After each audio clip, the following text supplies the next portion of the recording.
Okay, welcome everyone.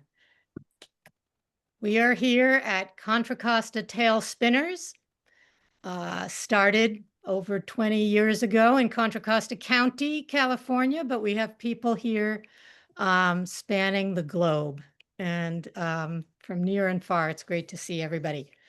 I am the only host this morning, so please bear with me as I try to do all the different roles. We have a wonderful group of storytellers tonight, and I'm really thrilled. We have some people who have been coming every month, and we have some people who haven't come in a long time, and both to tell and to listen. And we also have a featured storyteller that is new to our swap, but not new to all of us. And we start our swaps with our featured teller. So let me introduce him. So the first thing I'm going to do is spotlight him for everyone. Hi, AJ. So, okay. I do want to say that Dana Sherry, the other co-host of Tail Spinners, is really sorry she can't be here tonight. For just always happy to be with everyone, but especially because it's Dana who invited AJ to be with us tonight. They met in a StageBridge class, and I just like, raise your hand, folks, if you have taken a StageBridge class or taught a StageBridge class, or yeah, there's lots. So they met in Joel Benizzi's class, um, and along with Magda, who's one of our other storytellers tonight.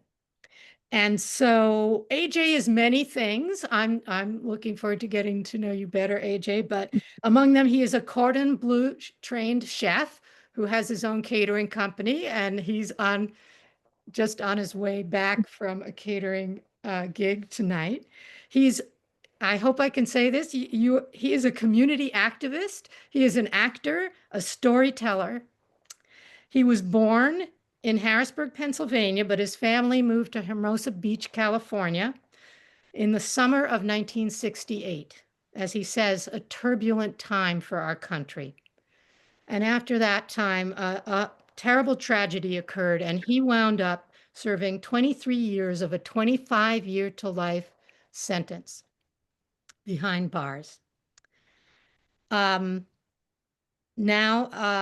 after getting out, he has been on a new path of spiritual and emotional growth, and part of that was auditioning for an acting role in a theater works project. It's called a nonprofit returned citizen theater group called Theater Workers Project. And he got that part, and his poem became the title of the whole project. And from then, he's done many different kinds of performing, both in Southern and Northern California. And he is a member of this amazing troupe called FIP, Formerly Incarcerated People's Performance Project. Yes? Okay. And some of us have seen them at the Marsh or Tell It on Tuesday. And one of the things about this project is that it's going in 2023, it got the first, I wrote it down here. Oh, a 2-year partnership as the first company in residence with Berkeley Repertory Company. So wow. That's amazing. And AJ is going to share a story, a new piece that he's been working on called The Summer of 72 Angels. Let me take myself. Yeah, I'm not. Okay, take it away, AJ. Now, I don't know where some of you were in the summer of 1972, but I had just graduated second grade, and it was the Saturday morning after. Now, I don't know what kind of music you listen to at your house, but on Saturday morning at our house, it was chore duty day, and it was all about the Temptations, Gladys Knight and the Pips, and or one of my things that my dad always said, from James Brown, you got to say it loud, because we're the people and we're proud. Well, I'd gotten straight A's my whole first 2 years. And if I could do it for 2 more years, be 4 years, and then I would win a trip to Hawaii because that's what my dad said I could do. But this summer, my mom and dad said I had to go back to Harrisburg, Pennsylvania. And I don't really remember Harrisburg, Pennsylvania, except for two things. The first thing, I thought I could drive, and I released the parking brake from my mom's Ford Falcon, and it ran straight down the hill into the neighbor's house, and all I heard was, "Wait till your father got home." The other thing was, I played football in my, you know it, Sunday best. And when I walked in my house, my mom lit my backside up all the way to the stairs. And guess what she said? "Wait till your father gets home." Well, that particular Sunday, my dad and I laughed. But when I crashed the car, well, I got a spanking. My mom's grandparents, they both they both died before I ever could meet them. But my grandpa and grandpa on my mom's side, they were supposed to be really nice. On my dad's side, they were a little stricter because they were Air Force people. I didn't know my grandma could be an Air Force person, but that's what I was going to do. My dad said I had to go back and meet my people in Harrisburg, Pennsylvania. And I didn't want to go because I was going to be in junior lifeguards. So the very next year in the summer, I could go surfing. And I really wanted to surf. My dad was kind of an odd duck. He walked me into the airport, and I had on my backpack and my OP pants and an OP shirt and a pair of Converse. Yeah, they were the coolest because Dr. J wore them. But my dad walked up to this tall blonde lady who was behind the desk, and he put his hand in her hand and then talked for a minute. And then he pointed at me and she smiled, and I did the polite thing. I waved at the lady even though I didn't know her. And then my dad did the strangest thing.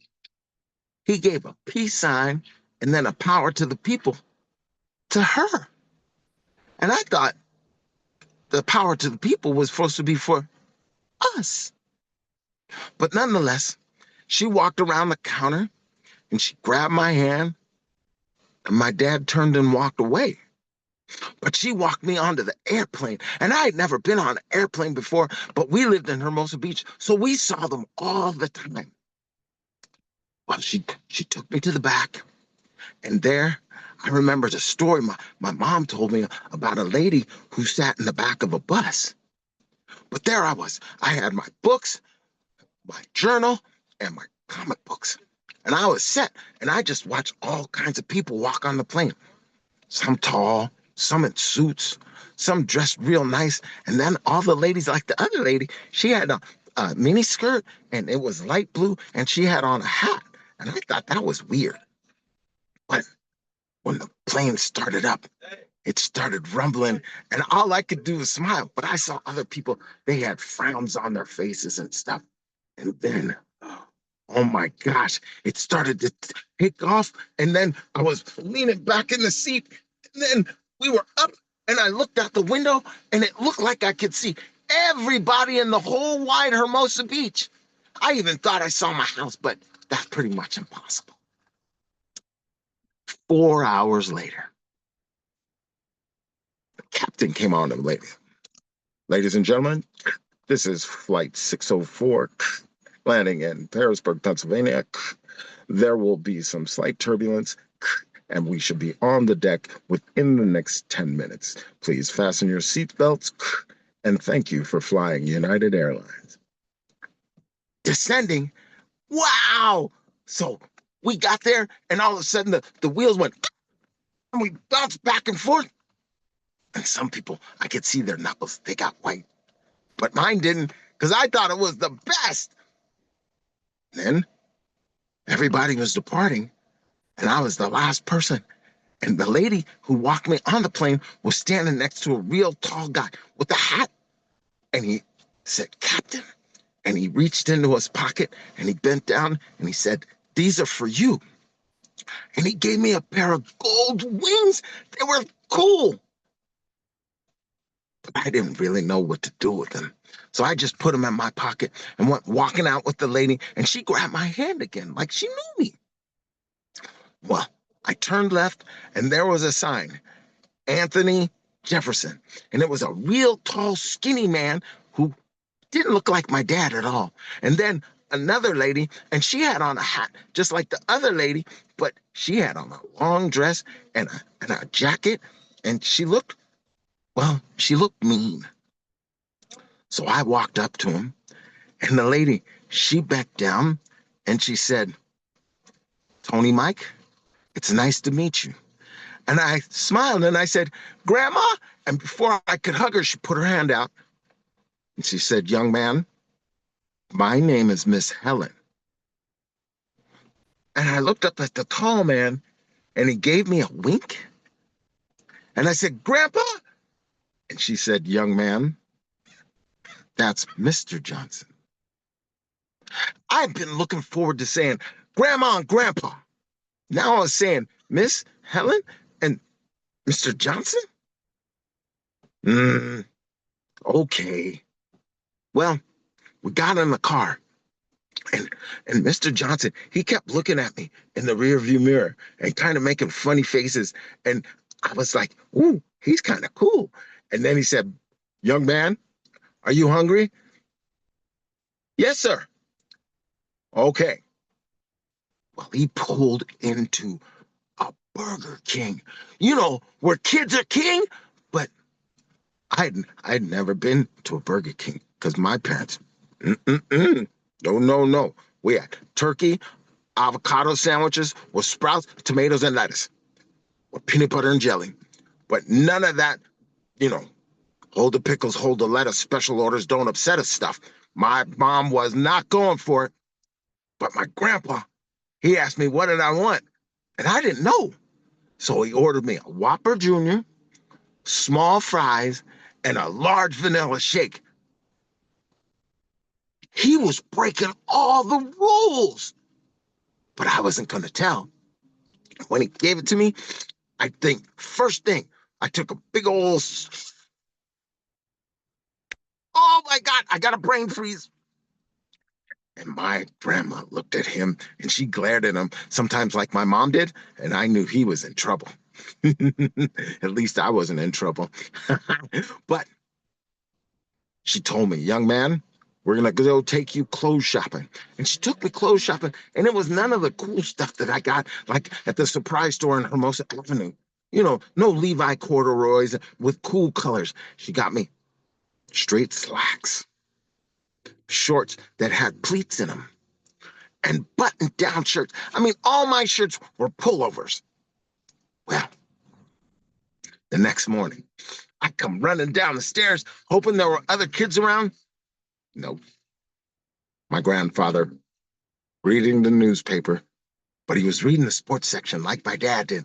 And then Miss Helen said, "Young man, you sit down and you eat your breakfast." And when I sat down, it was some white stuff. And I mean, I didn't know what it was because normally I have oatmeal with brown sugar on it and cinnamon. It was the best. But my grandpa, he put salt, pepper, and a pat of butter on these. He said they were grits. "You eat them, boy." I took them. Ugh. I only ate one bite because they said I had to. And then Miss Helen said, "Young man, you will come down to the Kingdom Hall meeting at 9:30 a.m. and you will be best in your best." In my best. And then from underneath the other newspaper, my grandfather, he pulled out clippers. She said, "You will get that haircut so that you look respectable." And I mean, I did look respectable. My fro was out the here, and I always kept it really neat because that's what my dad said I have to do if I wanted to keep it. So that's what I did. When my grandfather plugged in the clippers and turned them on, I started to cry. It was only the second time I'd had my hair cut, and I hated cutting my hair. He looked at me and he winked again. He said, I won't cut it too short, little fella. And by the way, you don't have to call me Mr. Johnson. Just don't ever let your grandmother, Miss Helen, ever hear you call me Tinker. That's between me, you, and your dad.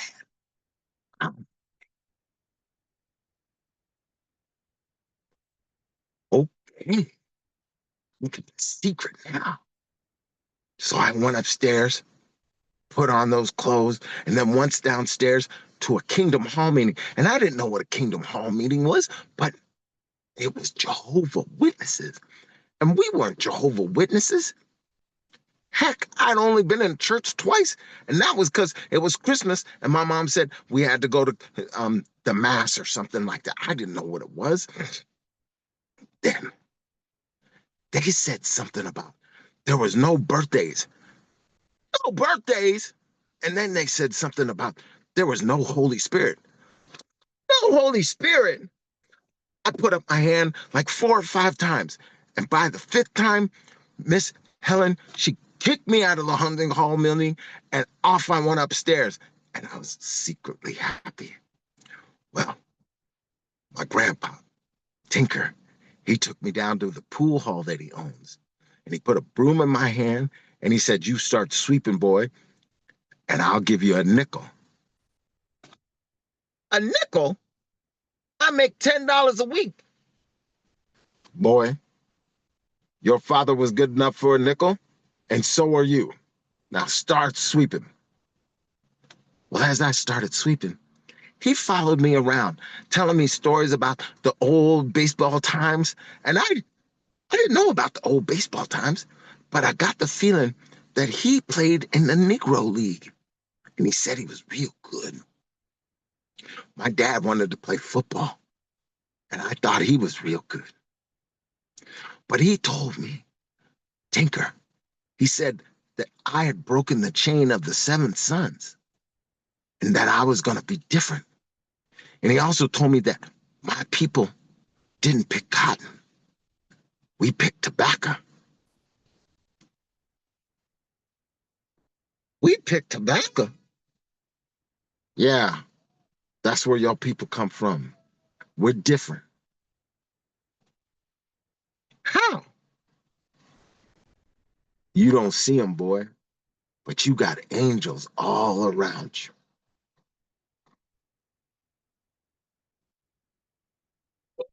I had to take his word because my mom said I was different too. Well, I flew back from Pennsylvania. My grandparents gave me a bad report. But my dad laughed when I gave it to him. I told you, boy, they different, you different. You just needed to see what your home was like. Now you know. Now, go put on some regular clothes. And I hate that you got your hair cut, son. I understand. Well, I was getting ready to have my first barbecue with my dad, where I got to cook. So he sent me up to the store to get some of the charcoal and lighter fluid and things. And I was coming back and I was on my skateboard. And I was skateboarding and this guy called me, hey, nigger, get out the way. And before I saw who actually said it, 3 of my dad's friends pulled him off and 4 more ran him back to the backyard and then off into the alley. And they commenced to beating the hell out of this guy. By the time my dad got back there, this man was a bloody pulp. I guess you won't ever call anybody a nigger again, will you? That man didn't say nothing. They even threw the bike on top of him. And I felt bad for him. But as I started to walk away, I looked at the back of each and every one of their shirts or their vest or their leather jackets. And I mean, who wears a leather jacket on the beach? I'm asking you. Not me, not most of my friends.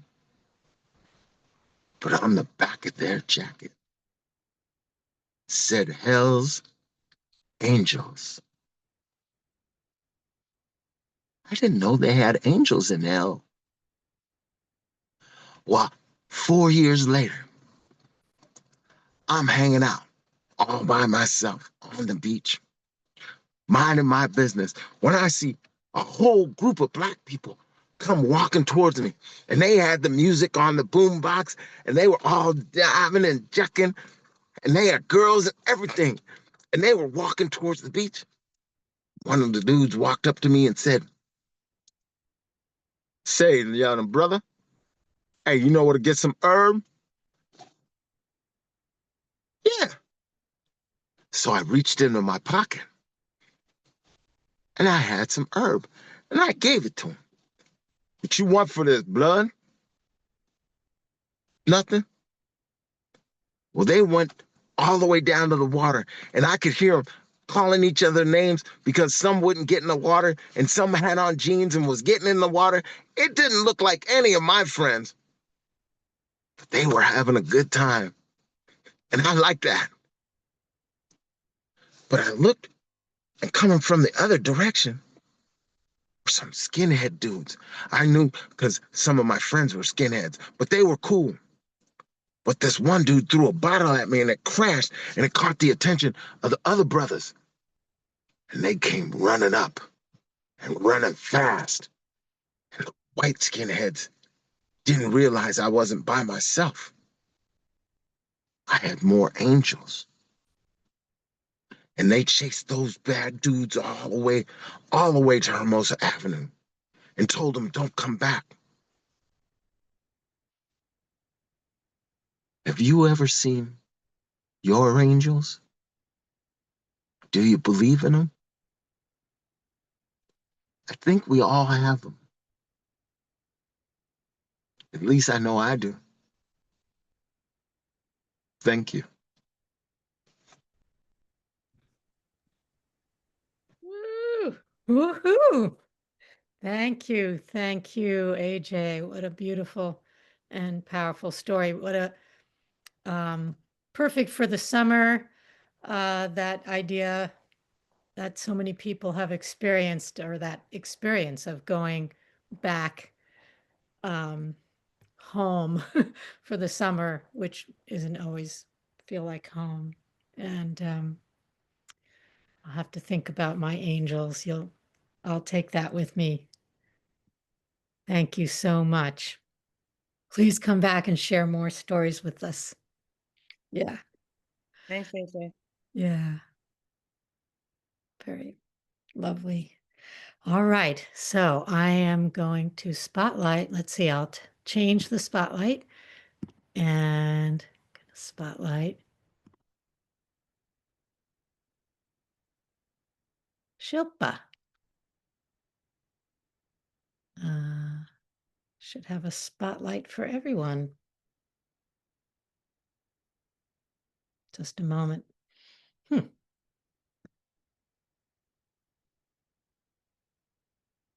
Move all spotlighted videos. Okay. Okay, Shilpa, can you unmute yourself and start your video?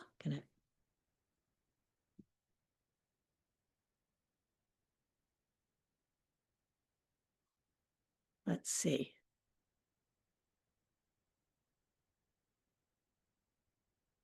That's weird. Okay. I'm looking for what usually says, right? It says spotlight for everyone. And I'm not even seeing that. Okay. Calling you one more time, Shilpa. If you are not there, we'll go on to our next storyteller and swing back to you. How about we do that? Okay. So Garth, are you ready? Where are you, Garth? There you are. Okay. Let me spotlight you. Spotlight for everyone. That works that time. Okay. Garth, it's so good to have you back. Please tell us a story. Garth, you need to unmute yourself. There we go. Yeah, that was what I was trying to find out. I just found out how to do that. Okay, great. Good. AJ, that was fantastic. Your storytelling is just tremendous. Very skillful and captivating. Really delightful. Thank you so much. And I have to say that reading your biography really touched me, really moved me. And I moved that, you put yourself out there in such an open way, and it inspired me to be a little bit vulnerable. So some of you may know, and most of you probably don't know, that I actually spent a little time inside myself way back when, about 35 years ago. And it was remarkably a extraordinarily rich experience. Not to say it wasn't very difficult, but it was very, very rich. And I met all kinds of people and heard all kinds of stories. And it was better than a master's degree in that I got to know myself a lot better and a lot deeper. And I got down off my high horse. And I learned a lot about the breadth and depth and incredible pathos of the human condition and the human experience. And I emerged quite different in my whole viewpoint as to what this human life is all about. And I carry with me so much richness from that time. There were all kinds of people inside. There was a concert pianist named James. He was a concert pianist. And you wouldn't believe the stories and how people found their way in being incarcerated. And James had converted to Christianity, not to Christianity, to Catholicism specifically, so that he could go to the Catholic chapel and play the piano because he was a concert pianist. And the Catholic chaplain really liked the piano and classical piano. So he spent a great deal of his time there whenever he could playing the piano, and I got to listen to him a lot. There was a Jewish philosopher there as well who told astonishing stories, some of them hugely funny and some of them dreadfully sad. And he was also ferocious on the handball court, and he always beat me, even though I tried my absolute best. But he softened my defeat with wonderful jokes and outrageous humor. There was a rocket scientist there whose name was, what was his name? John Dannenberg. And he really was a rocket scientist. He had designed navigation systems for missiles. And there he was. And there was a Sicilian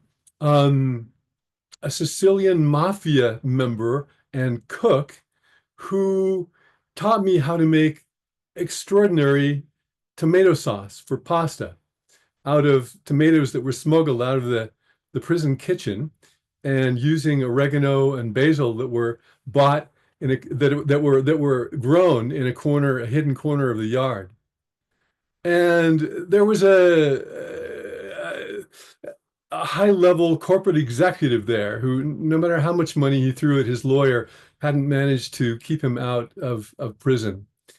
And there were lots and lots of Latino young men, Mexicans and Salvadorians who I started teaching English to and fell in love with for their warmth, for their kindness, for their just goodness of heart. It was just a beautiful experience to be with them. There was a Peruvian man with long black hair and a sparkling smile who taught me Spanish and taught me to play and sing Latino folk songs like Tú como piedra preciosa, como divina joya, valiosa de verdad. And I had a wonderful time learning from him. There were Vietnamese young men there who were very slight and slender and worked out on the yard beside enormous black men who must have weighed 3 times as much as they did, but who encouraged them. And they were actually, I watched them, talking back and forth and became friends. And it was just a very, very rich experience. There were also quite a few, or not, I wouldn't say quite a few, but there were a handful of Native Americans. And the Native Americans on Sundays had a small yard that they were given to do their own ceremonies. They did sweat lodges and they sang songs and they did their drumming and were able to practice their own Native American religion. And among those was a man in his early 50s by the name of Cass. Cass, he told me, was a Lakota Sioux from the Pine Ridge Reservation in South Dakota. And Cass had grown up on the reservation. His father was alcoholic, so his childhood was very difficult. He himself had gray temples, blue eyes, but bronze, hairless arms and face that marked him as that light-skinned Sioux type of Native American. And he was a wonderful man. He told me that when I asked him how he happened to be there, he told me that a white man had tried to swindle his house and his land away from him. And he'd gotten very angry about that and had beaten the man up. And so therefore he was sent to prison. He said, my people are kind of sensitive about having their land and their place taken away from them. Cass worked making things out of leather. He had a whole pouch full of tools, and he crafted beautiful belts and little backpacks and all kinds of things out of leather, pouches for glasses, and he would sell those to the other inmates that were there. And while he was working, I would sit there in his little cubicle beside him, and he would tell me stories about growing up on the Pine Ridge Reservation. And he would tell me traditional stories of the Lakota people. And he would translate some Lakota words for me, like Wakantanka, which meant the Great Spirit, or Mitakuyasan, which meant all my relations, which referred to all living creatures. And he said, that's one of our most sacred words, Mitakuyasan, all my relations. Every day of the week, of the working week, except for Saturdays and Sundays, most of the men went off for 4 or 5 or 6 hours to one job or another. There were plumbers and electricians. There were just people who mopped the floors, some that went to the kitchens to cook, some that had specialty jobs. I worked in what was called the Blind Project, and we recorded books onto tape to be sent to blind people. And that was a really wonderful experience for me. Cass was on the construction and maintenance crew, and their job was just to fix things around the institution. And it was a big institution. There were lots of wings and lots of hallways, and lots of appendages. And so things were always breaking down in one way or another. So they would go and fix these things. So there was a outdoor patio that was up on the second story that was on top of the cell block, one area of cell block. And this outdoor patio was fenced in with heavy gauge, like storm fencing. You've seen it, it's along a lot of construction sites and along ranches, and put up in yards of people that don't want to spend money on more better looking fencing. But it had a roof. It had a tin roof that was supported by a structure of metal poles. And the trouble was, this patio was used, it had a lot of exercise equipment and weights. And I forgot to tell you about some of the other people that were there. There were what were called J-Cats, or J category, and we called them J-Cats. They were people that had mild to severe mental problems. So they were, in the parlance of inside there, crazy in one way or another, in one degree or another, and were pretty colorful. And then there were B-Cats, who were transvestites or cross-dressers. And whenever they showed up, things were pretty lively and a lot more fun and a lot of laughter. And so anyway, this outside exercise area was for the J-Cats particularly. But the trouble was that the holes in the fencing were big enough that the little house finches and the blackbirds could easily get through the holes in the fencing and the wire. And so they sat on the exercise equipment and they perched on the metal poles that held the roof up, and they pooped all over everything, which made it a lot less pleasant to work out on this equipment. And so the J-Cats weren't getting nearly as much exercise as they should. So Cass and his crew were asked to go and do something about that. And they decided they would put up chicken wire fencing right on the inside, pegged right up against the heavier fencing. So it's a much finer, much smaller hole, so the birds couldn't get in and out. So they carried a roll of chicken wire fencing up there. And, you know, it could probably be stated pretty accurately that that whole job could be accomplished in the course of a couple of days, given the fact that 4 men went up there to do it in a couple of 2 days, perhaps in the course of 2 days. But, you know, when you're being paid $2.65 an hour, you don't have a lot of motivation to rush and push yourself and work really hard and be really efficient so you'll save money for your employer, especially if your employer is the state of California, which is the entity which is imprisoning you. And so they felt no qualms about taking things rather easily. So the job stretched out over several weeks and actually about nearly a month. And this exercise area was within view of, you know, one reason that they enjoyed being up there and wanted to stick around was because it was a great place to be. They were way up above all of the maelstrom of the rush and the busyness and the crowdedness of the cell blocks and the dorms, which is where we lived outside, which had 40 men in them in the space that was equivalent of a double wide trailer. And so you were up and above all of that, and there were views of the hills and fresh air, and there was a roof that kept the sun off, and yet the cool air could come through. So they hung out there very happily, and the guards didn't seem to mind at all that things were taking a little longer than they might have. And so because this was in view of where we lived, I would ask Cass, how's it going? And he would say, oh, it's coming along. It's coming along. and it kept coming along and coming along over the course of several weeks. Well, they would carry, you know, maybe one roll up, and it wasn't nearly enough to do the job. And so when they were finished putting that roll up, then they would have the whole rest of the day to just hang out. And sometimes they would forget to ring a roll at all, and no one particularly wanted to go back and get one.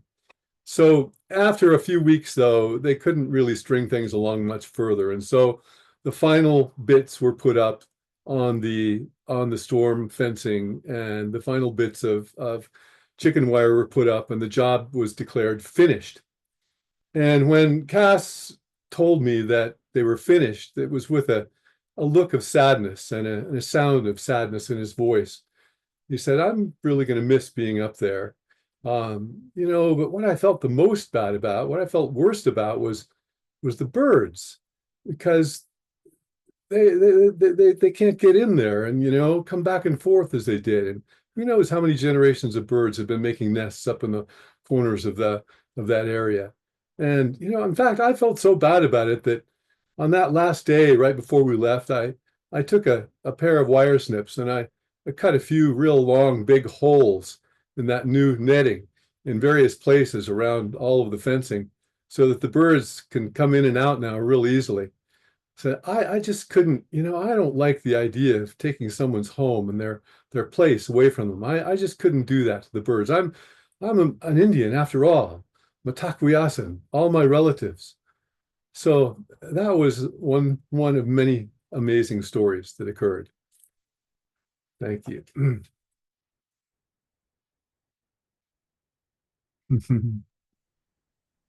Thank you so much. Thank you, Garth. I don't really like being spotlighted on that because all of you guys are like these itsy bitsy little stamp size faces, and I can't see any facial expressions. I Well, don't know if you're put out with a story or enjoying the story or anything.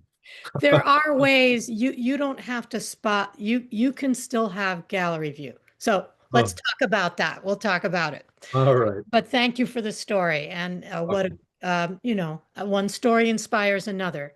Yeah. And that was a perfect example of that. And I love that. All right, so now Shilpa is ready.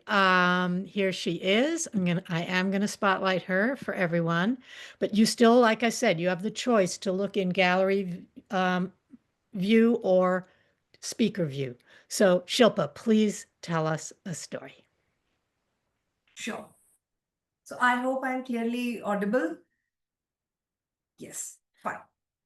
Well, so good morning, good evening to everyone from whichever part of the world you're joining.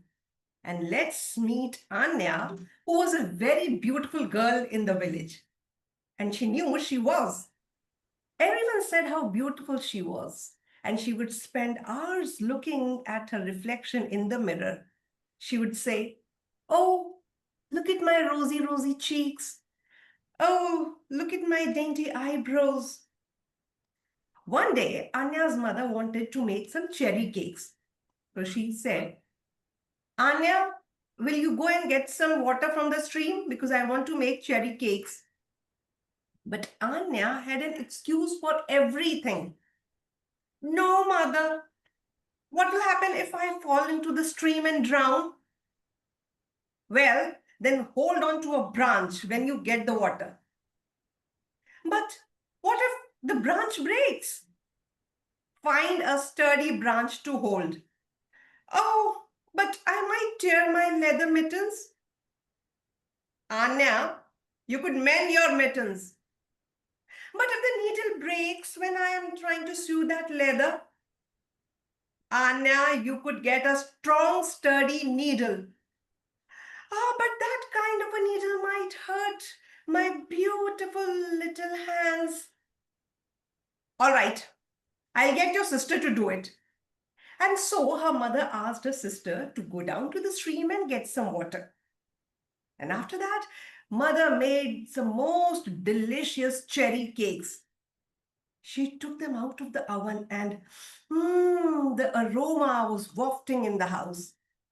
Anya said, "Oh, Mama, they smell so good. I want to have these cherry cakes." "Well, no, Anya.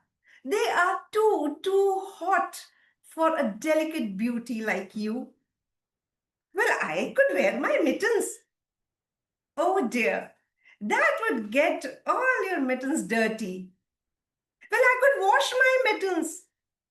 "Oh, Anya, but the leather would get really stiff if you did that." Uh, well, I could take a stick and while I'm drying them, I could just drain them. I could pound them with that stick and soften them." "No, Anya, I'm afraid these cherry cakes are too dangerous for you." And she gave one to Anya's sister and none to Anya. Anya's sister took that cherry cake down by the stream and she sat there and relishing those delicious cherry cake. Soon, Anya came down and sat next to her. And her sister said, "Oh, Anya, I'm so sorry. Well, why don't you eat the rest of the cherry cake?" "Do you think I want to eat these cherry cakes? Those crumbs after you have slobbered them on? No, thank you." And then she said to her sister, "Go, go, go, go, go, go, go, go, go." And her sister ran away. And Anya looked at her arms. Feathers were starting to grow on her arms, and her arms were turning into wings. And she started growing a beak. And it started to grow, and Anya fell into the stream. And what happened next?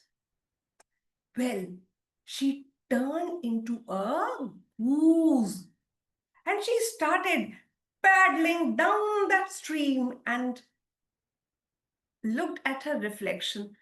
Oh, look at my beautiful white feathers. Oh, look at my yellow beak. Oh, look at my beautiful little black beady eyes. She went up that stream and down that stream, up that stream and down that stream, admiring her reflection. Well, she's still doing that to this day. And so no one will forget her.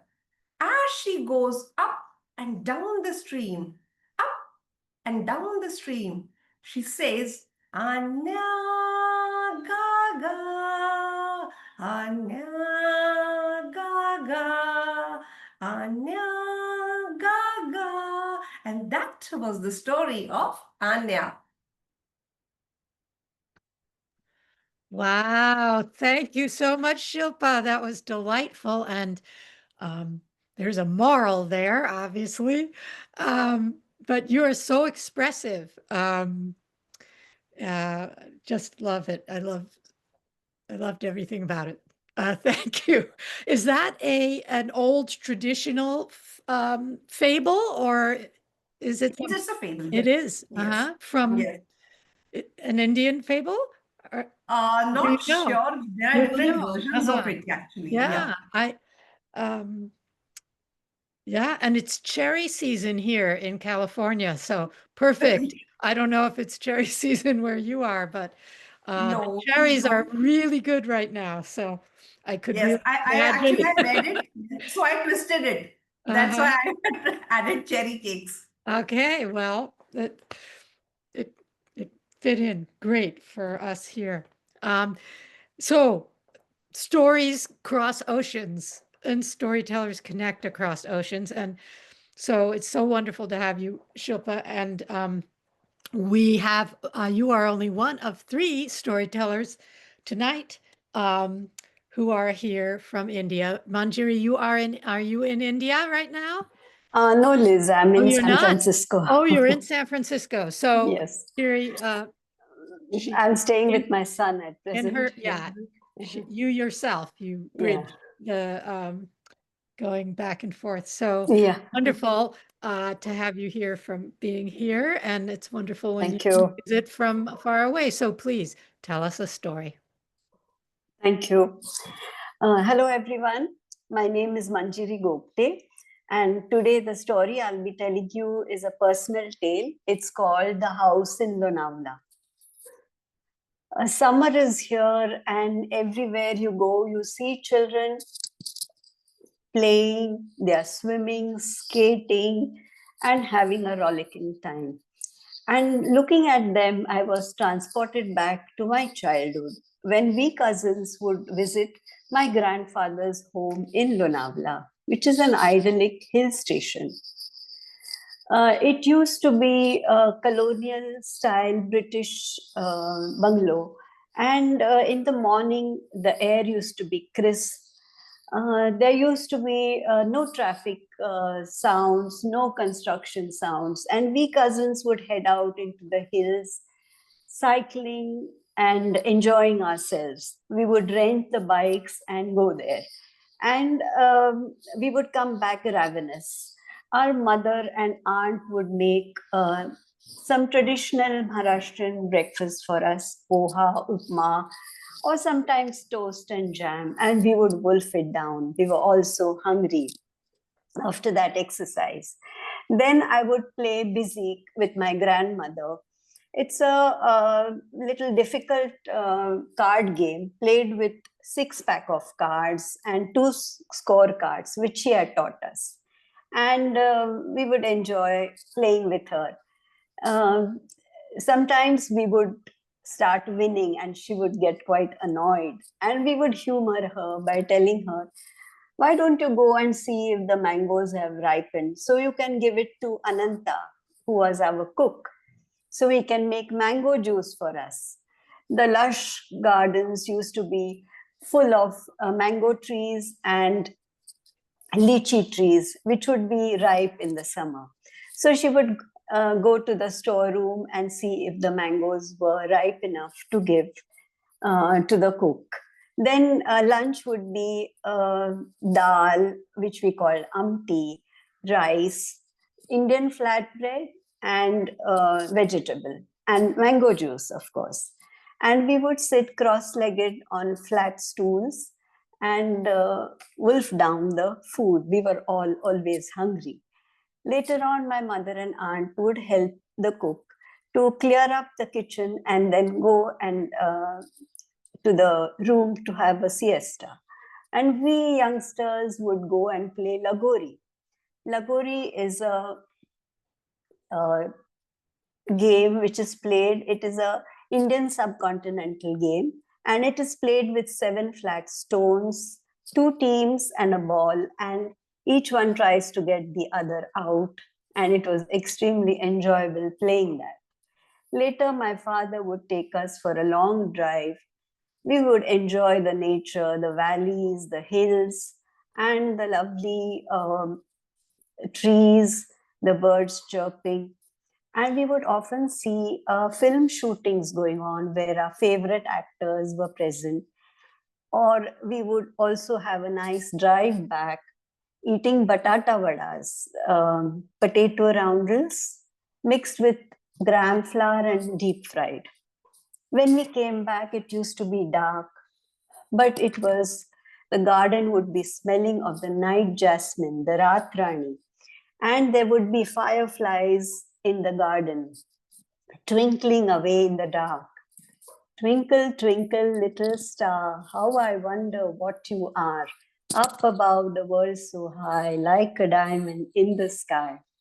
We used to sit on the veranda and enjoy kulfi, ice cream made of mangoes, which my grandfather would give to the local kulfi wala. He would tell him to use the same mangoes and make kulfi. And we would always wonder, how did he trust the kulfi wala that he would use the same mangoes? But I think those were very different times, more simple, and people were very different. Soon it was time for us to go back because the school would reopen and we had to head back to our home. And we would go back with a heavy heart, keeping behind all the memories. But we knew we would return back the next year. Now, today, the bungalow is no longer there. But we do have a temple in Mumbai where we cousins meet and we have formed new memories. But whenever today I see children playing in the summer vacation, the nostalgia is there of our home in Lonavala. Thank you. Thank you so much, Manjiri. Wow. You know, they say that stories really are, we think they're made of words, but they're really made of images, and not just visual images, but all the senses. And you just brought us, and it was beautiful to see you going, you know, we really feel how you were back there and how precious all of those memories were. And boy, it's certainly making me hungry. Thank you, Liz. I want some of that ice cream. Sure. Mango ice cream. Yeah, thank you. That's beautiful. Okay, so we're going to go back to India now and ask Renu, where are you? There you are. Okay, I'm going to spotlight you, Renu. All right. Please tell us a story. It's good to see you whenever you are here. I'm just going to change my view. Okay. Thank you, Liz. I'm very happy to be back every month. I love sharing. I love listening to stories. And today I'm sharing a story I've written myself, and I hope you enjoy it. Tara was standing at the table. She had spread out the blouse. She sprayed some water on it and strengthened the blouse as soon as she placed the iron on it and started removing the creases. It is a very therapeutic activity. She loved to iron. because this was one activity that allowed her to let her mind wander. She fell into a reverie, and as she did, she looked out of the window. There was the most beautiful sight, the beach. This was something she loved about the house. Her bedroom window looked straight out onto the beach. The windows were open, and she could hear the distant crashing of the waves onto the shore. It never stopped enthralling. As she stood there, ironing for cotton, her mind went back to the day when she had stepped into the house as a young bride, full of expectations. When she had seen the beach, she had thought to herself, I can go for long walks in the mornings. She was an early bird, and she loved to walk. And she loved to sing as she walked. But those dreams never became real. Her in-laws, her husband, her brother-in-law, everyone had expectations too. And so as soon as she entered, all her responsibilities were handed over. She had to wake up early in the morning, get into the kitchen, make tea for her in-laws, and perhaps have a cup herself. The whole day went off in routine household work. But she had sort of expected that. She had been raised like every other young Indian girl was. Everybody else comes ahead. Remember that. Put yourself last. And so she had flowed into that routine, putting all her passions, all her feelings on the backward. Days, weeks, months passed. Her singing, her writing, everything was forgotten. During COVID, things became even worse. But one day her cousin called her up. Hey Tara, she said, you know something? I've made so many friends. Friends? How? You're not allowed to go outside. What do you mean, Geeta? Friends online, Tara. There are so many groups online. You can learn anything you want. You can do anything you want. You can share whatever you have. Really? And so she was online in no time at all. And she had made lots and lots of friends. There were singing groups, there were travel groups, storytelling groups. And now whenever she found time, she was in front of the laptop, listening, singing, having a very good time. And as soon as COVID was over and things went back to normal, she found the time to go out and meet friends. The friends she had met online. And yes, it was wonderful, especially the women friends. Her daughter was growing up, such a sweet-tempered child. She never had a problem, even once, raising that child. She was in the 9th grade now. And what a responsibility it had been, raising that child. Her mother-in-law had initially helped her out in the kitchen. But when the baby was born, she had said, I'll take care of my granddaughter. You take care of the rest of the world. She had so badly wanted a second child. But when they had gone for tests, of course, it was her responsibility to go for endless tests. But finally, her gynecologist had turned to Sudhir and said, Sudhir, we need to get tested too. And yes, his sperm count was so low, they could never hope to have another child. It was a wonder they had even one child. Sudhir refused to inform this to his parents. Until the time they had passed away, they had held Tara responsible and held a slight grudge against her. But she had taken it all in her stride. That was, after all, that was her family. Her phone was ringing. Sudhir, she called out. It was downstairs. I wish I had brought it up with me. Sudhir, can you answer my phone, please? There was no response. So she went down. The phone stopped ringing by then. And her husband was sitting right there, reading the paper. Sudhir, didn't you hear my phone?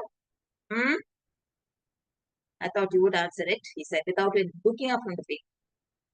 She picked up the phone and went back up. She looked at the phone.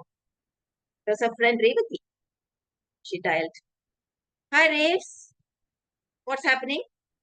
Oh, Tara, we finally decided that we're going to Uttarakhand. Remember we talked about it a few weeks ago? It's finalized. Are you coming? I don't know, babes. I have to check with Sudhir. Oh my God, Tara, how many times have I told you don't check with him? Just tell him. It's very easy for you, Raves. You have a husband who listens. Mine doesn't. I'll try. I'll call you back. 1 hour only, Tara. Only 1 hour. We have to go ahead and book the flight tickets. It's only 2 weeks away, you know. Okay. I'll call you. She disconnected the phone and looked out. It was difficult to assert herself. She would try. She switched off the iron and went back downstairs. Sudhir? Mm-hmm. Didn't look up from the paper. Sudhir, I'm talking to you. Can you please look up? What's it, Tara? Sudhir? It was Revati who called. They're all going off to Uttarakhand and I want to go too. Can I please go? What do you mean you can please go? No. I'm sorry, Tara. No. There are so many things to do around the house. Sudhir? Supriya's grown up now. And you don't have that much work like before. I want to go. Please. I'm sorry, Tara. Who'll do the cooking? Who's going to iron the clothes? Who's going to bring the clothes in from outside? I'm sorry, you can't go. Okay. Tara turned and went away. She went back upstairs and stood once again in front of the thing, looking out, feeling so sad inside. All these years, she had given up all her feelings, her thoughts, her desires, and it was still the same. She remembered Revati telling her, don't ever ask, Tara. Just tell. Revati, it's easy for you. Never had to live with in-laws. Her husband was easily trained to be a partner rather than someone who gave you orders. She took a deep breath. Then she said to herself, I need to do something. She picked up the phone and called Revati. Revati? Yes, Tara. Are you coming? There was a long silence. Oh, Revati. Oh, Tara. Don't tell me you're going to say no again. No, Revati. It's a yes this time. Yes? Yes, you're coming? Yes. Are you very sure? Yes. Has Sudhir agreed? I suppose he has. Yes, I'm coming. I'm coming. She went back down.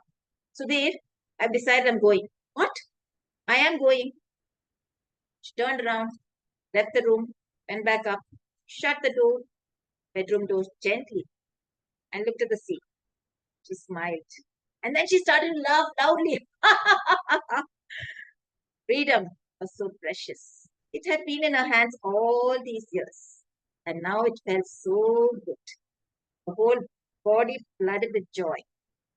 And she sat down on the bed and laid off, feeling so. Thank you. Thank you. Thank you, Renu. Wow. Powerful story. Good one. Yeah. Yeah. And I love your background. Really That's why I chose conveyed it. that sense of freedom, Yeah. different kinds of freedom. We've been here. It's so interesting how there can be these threads when we didn't plan the program, but you know what I mean? There's like thematic threads that really each story just enhances. And I think most of the time freedom is in our hands. Yeah, Except that we don't assert ourselves. That's the way yeah, we are raised, you know. right. I'm glad it had a happy ending. I was I was on the edge of my seat. Yeah. Thank you, sir. Well, Thank you. we don't know what the final ending is, but a big step, big step. Thank you so much, Renu. All right, our next storyteller is Bobby, and Bobby is going to tell us an old story in her own way. Okay, Bobby. Thank you, storytellers, and my little friend Rosie, who's going to be here. I'm telling a fire series of how humans, trees, and the animal cousins got fire and what it cost them.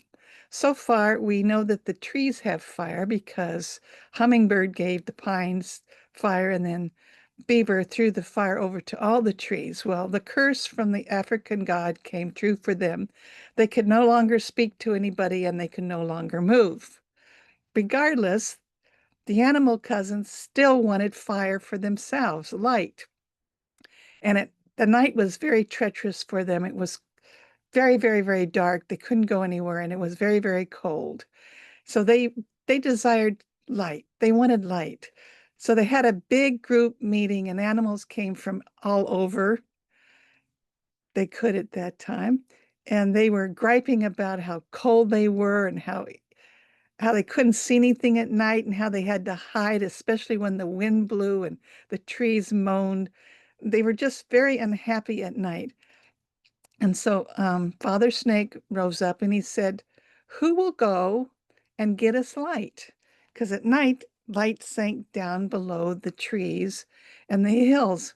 Well, old fancy Jackrabbit with big legs said, "I'll go do it. I can hop over there, get the light, and bring it back." And he had this little pouch he put on, and the animal said, "Okay, here, but take some fruits and vegetables and flowers to eat on your way." And so happily he hopped off. Well, not so happily he came back in a day, and his fur was all tattered, his feet were swollen, and he said, "I've let you down. I couldn't do it." He said, "I went over to where light goes behind the earth, and all of a sudden it steamed up.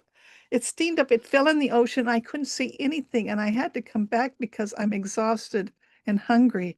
And they all petted him and said, "Oh, don't worry about it. You did your best." Well, Fox stood up and he said, "Okay, I'll do it. I've got good eyes and I can walk a long ways." So they said, "Okay," and they gave him the bag to carry the light back in and filled it with food for him. And off he went. Well, it wasn't too long. About the same time, back he came. His fur was all fringed up and burned, and his ears looked terrible, and his feet were all swollen up. And he said, "I've let you down. I couldn't do it." He said, "I got so close. I could see it was a ball of fire and it sank down in the ocean, but there was so much light and so much steam. I couldn't get close to it. I couldn't get a piece of it." And he said, "I've let everybody down." And they said, "No, no, no. You really tried your best. You really, really did." Well, Giant Ego stood up and spread his wings and he said, "I'll do it. I'm strong and I've got good sight also." So they gave him the pouch. He put it on. They put some food in there for him, and off he flew. And he flew and he flew and he flew. Well, when he got to where the sun sank down in the ocean on the other side of the world, he saw that this big ball of fire had sparks in it, and it went off like this. And he tried to catch one of them, but he was so tired from flying that he just got exhausted, and the best he could do was to beat it back home. And he looked at his cousins and he said, "I'm so sorry. I just didn't make it." He said, "What are we going to do?" Well, in the meantime, little Spider was there, old Grandma Spider, and she had listened to their stories. She heard how excuse me, how Rabbit saw it sink into the ocean, how Fox had found out it was a ball of fire, and how Eagle found out it spurted out flames and that darted all over. And she spoke up. The animals were really silent at this point. They were very disappointed. And she spoke up and she said, "I can get fire." And they looked around to see who was talking, and there was little Spider, and they started laughing. They said, "But your legs are too tiny and spindly. You're so small. You couldn't even carry this bag." And she said, "I won't carry the bag." And she says, "Yes, my legs are small and spindly. That's why I have 8." And she says, "I'm old and I have good experiences and I can solve problems." And so she said, I'll go find the light for you." And off she went. And as she went, she left a silk trail behind her. Well, she walked as far as the rabbit did, and as far as Fox did, and as far as Eagle did, and she had a good time. She went over mountains and rivers and deserts and prairies and a lake. She found a little bunch of clay and she made a little bowl with a little handle on it. And she proceeded on and she got to where the sun was going to sink behind the mountains into the water. And then she saw these big spurts of fire going off. And she also saw the sky people dancing, huge sky people dancing and singing and chanting. And she said, "Can I have a piece of fire?" Well, they were so busy in there chanting and music and dancing, they didn't hear her. So she had to come up with a plan. So she got two of her feet held onto her little clay pot. Two of her feet wove this little silk kind of basket, and two of her feet had her silk in their hand. And a big spray of dash of light came up, and she threw her silk and captured it, and and it fell into her bag, luckily, and then she stuck it into her little pot. And she said, "I did it. I got a piece of light and I'm going to take it back." So as she was traveling back, she was going back following her little piece of silk she let out, and she followed it. And as she traveled, this little pot got hotter and hotter and hotter, and she couldn't stand it. So she took and she threw it up in the sky, and it was this big orange piece of silk up there. And around it were these little glistening things that looked like diamond. And she said, "The moon and the stars." And she loved it. And she says, "I'll just go back and tell my animal cousins what happened." So she went back, and they they saw her coming in. They had waited, and they couldn't believe old Grandma Spider was back, and she had this little pot. And they said, "Grandma Spider, while you were gone, this amazing thing happened. There's this orange light in the sky at night and these little sparkles." And she said, "Yes, I call that the moon, and those are the stars." And she says, "I have in my pot a little fragment of light that's left. Do you want it?" And the animals, the cousins drew back and they said, "No, no, no," because they found out and heard, and some of them felt what happened when Beaver threw the trees the fire. But the monkeys were there and they said, "Sure, we'll take that little pot," because they remember the story about the hummingbird and how she had stolen the fire from the hearth of the god who saved the fire. And so they were going to go back and build a hearth to keep the fire in. From that time on, when the animals set out, little animal cousins set out and look up at the moon, they appreciate what little Grandma Spider did for them. And thank you very much. Woo, lovely. Wow, lovely. Thank you so much. Thank you, Bobby. Little Grandma Spider. I Yes, could just see her. Yeah. Patrick. And the little sparkly things that turned out to be the stars. I love that. It's beautiful. Beautiful. Thank you. All right. We're coming to our last storyteller of the evening and just in time. And we welcome back Magda Peck, who has been with us, but not for quite some time. So Magda, let me spotlight you. And we're thrilled that you are with us. Please tell us a story. Well, I'm going to ask everybody just for a moment to imagine when we used to send postcards, great postcards. This is a postcard I'd like to send to you as we close out the evening from New Mexico. You've been to New Mexico? Can I just see a show of hands if you've been? If you've been to Santa Fe, one of my favorite places in the world, absolutely. Thank you for that. You know, whenever I go to Santa Fe, it just makes me feel so happy. It's this feeling inside. And at the same time, whenever I go to Santa Fe, I feel haunted. I'm happy because, you know, the beauty just bathes my soul. It is a sacred place, but I'm haunted because it's the very last place, the very last time I ever saw my father. That's 45 years ago. He was 55. I just turned, I think, 24, if I do the math right. It was June Just like this month now in 1979, I was headed to New Mexico for a job interview at a rural public health clinic. It's a town called Truchas. It's on the way to Taos on the high road in New Mexico, just north of Santa Fe.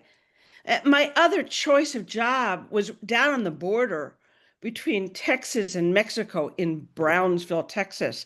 So I was interviewing to see which would choose me and which I would choose. But the year before that, my father very suddenly disappeared. He left my mom after 30 years of marriage, and no one heard from him for month after month after month.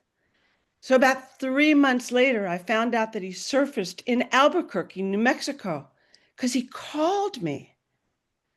You know, my dad and I were best buds. I'm the youngest of three girls, and I just always felt like maybe I was his favorite, but I knew that I just needed to hear from him at some point. Even if you're 24, when your dad disappears, it's like a hole in your heart, and I missed him so much. I was so glad to hear his voice.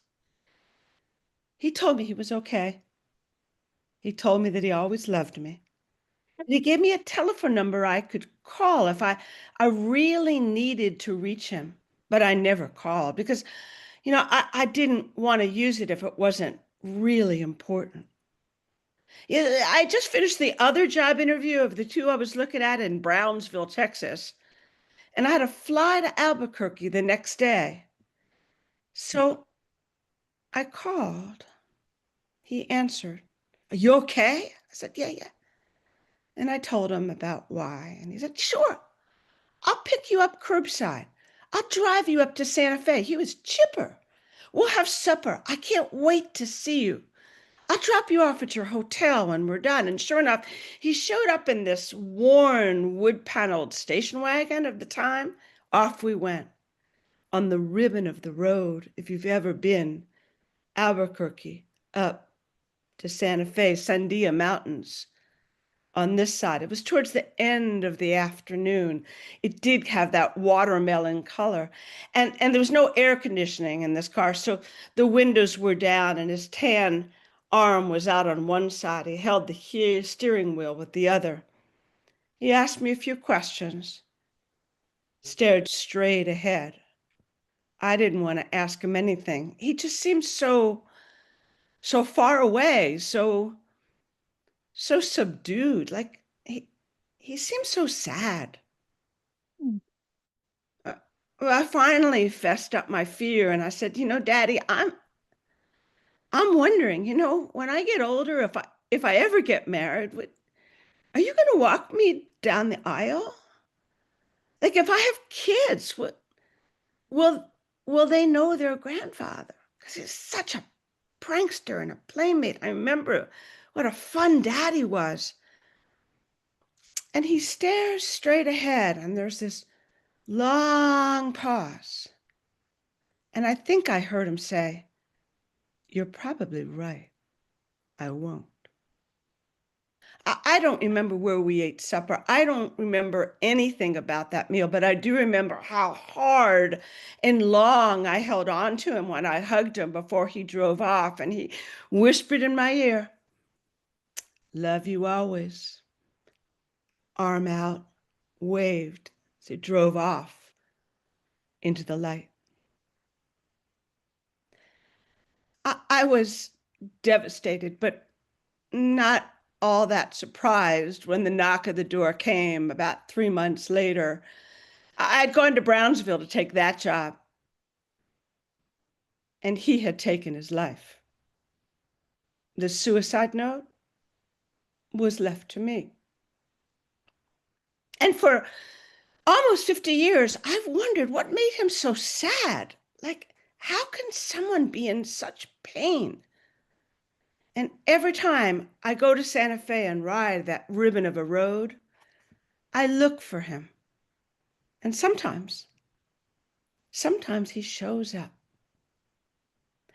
That's what happened just a few weeks ago when I headed to Santa Fe for a storytelling retreat. And boy, did he show up big time. I went to rent a car after I got off in Albuquerque from Oakland. And there was this throng and chaos and not enough people. And I was a gold member, thank you, AAA. And the lady behind the counter kind of caught my smile. And I just said, you know, how can I help? And she said, take the Jeep. I said, what? She says, it was in the president's circle for people who had a lot. Is just do me a favor. Just take the red Jeep. My father's favorite car? Red Jeep. It's the one they had driven off in after they went to go travel the world. I was like, okay, Dad, you around? And then I drove to Santa Fe up the ribbon of a road, and it felt light and airy and joyful. And I pulled into the front yard of a friend of mine. We went to summer camp together. Oh my goodness. She and I like go back way when she was 11 and I was 10. And she has a new dog. I hadn't seen Peg in years. So I thought I'll see her, spend the night with her, then go to this workshop. This little like fluffy, I don't know what you call it, cushion, yappy kind of, and I hear, Morty, Morty. Her dad's name's Morty. My dad's name's Morty. And for 24 hours at her house, I heard her say, Morty, Morty, Morty was licking me. It was like Morty was everywhere in the house, even peed on my bed. It was great. And I waved goodbye to Morty and to Peggy, and I head up to Ghost Ranch up at Abiquiu. And I had this amazing time at this workshop. What was amazing was that I wanted to tell stories about my dad, and I did, and he was right with me. And it made me so happy to be hanging with him again. After the workshop was over, I decided to stay a few more days in Santa Fe, you know, just walk around. I was like, wow, I got the joy back. I got my dad's joy back. It took a long time.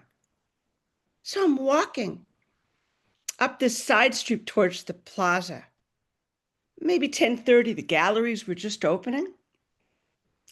Walked by a gallery I had never seen before. It was all black and white photographs. And it turned out it was an exhibition of photojournalism from 1945, 80 years from the end of World War II. And all the famous photos that we would see in Life magazine or we heard about from our parents, like, you know, the sailor that's kissing the girl, you know, that one, right? All of those photographs were on the wall, but in the back of the gallery, two photographs were set off from everything else. They had their own placement. I went up closer, and one I'd never seen before, taken by Margaret Burke White. Remember her, the famous photographer? It was German citizens, Buchenwald, Germany. 1945, said the little plaque. Forced to witness the tools of torture. It turns out that this was at Buchenwald, at the concentration camp. This is where, on Liberation Day, they made the citizens come to the other side of the wall and see what they pretended had not happened. The other photograph looked more familiar. 18 sets of haunted eyes, prisoners, men, stripes, gaunt, starving, holding on to the barbed wire, staring straight at the camera. Dachau, nope. Buchenwald, 1945, Liberation Day. And that's when the puzzle piece finally hit. My father was there on that very day. Private First Class Morton S. Peck was a medic in World War II. His last assignment, liberating concentration camps, starting with Buchenwald. He was the one who carried off men light as a feather for medical care. He never spoke of it. Barely we knew of the Purple Heart that he had won for saving soldiers on the battlefield and got wounded. But this wound of 18 Jewish eyes staring at this South Philly Jewish boy who went to war, had to see his cousins from other generations and states be the ones who suffered more than he did. And he carried that wound from the last assignment. I never knew what the shadow was. I probably still don't know for sure, but standing there as he must have stood, staring as they stared at him, I thought, how do you get over that sorrow? How do you ever heal that wound? It chases you. It must have chased him until the day he needed to escape the pain. I got home and I was haunted by this photograph and him and how he had walked this tightrope of pain and joy for years and years until he finally fell. And it made me go up and go through the stack of letters I had kept all those years from him, the ones that he even still sent me after he disappeared. And I found this one.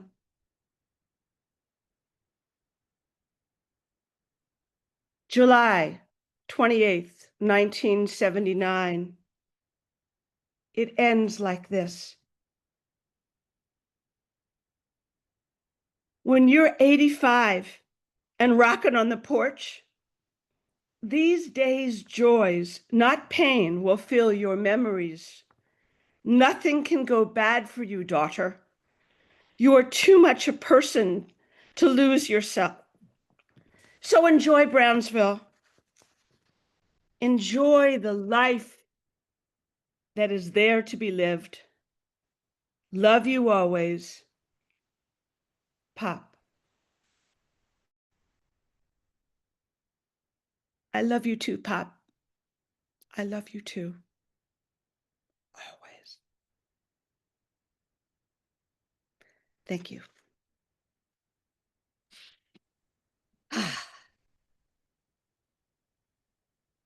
Let's just take a breath.